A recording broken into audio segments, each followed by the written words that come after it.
jellyfish! What can we do? Nothing, she swims through. This film is absolutely incredible. The Woman in the Sea, I think the perfect metaphor for making this film is kind of swimming in the English Channel and getting through it.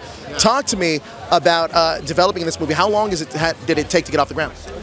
It took me almost 8 years from finding the story to getting it to this moment. So it's been a big journey, well worth it, beautiful film.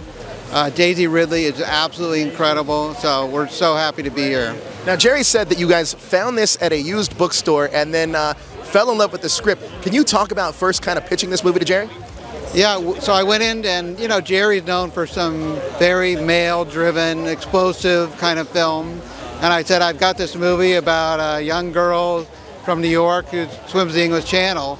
And at first he said, well, how am I supposed to get involved in that? And then once we started talking about the story, we realized that she was as heroic as any character he's ever put on film. And so that's what made it so special, because Jerry and I and Daisy and Yoakum, we all had the same vision in our mind, and with Jerry behind us all, that's all we needed. Now, I just as much as the sports part of this movie, I think what really draws me in is the family element, the family bond. Can you talk about the family dynamic in this film?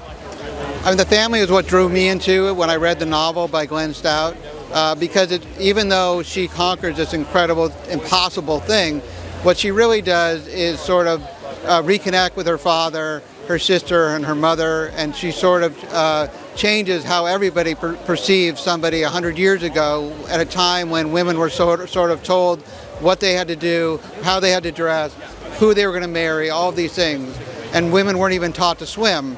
And so all of this was sort of, stopping her from even beginning to even consider something as crazy as swimming the English Channel. Now, usually when we see movies that take place in the 1920s, we see the glamorous side of that and the roaring 20s. Now, this film really shows us a different part of that with these two women, Meg and Trudy. How does that facet kind of be explored in this film?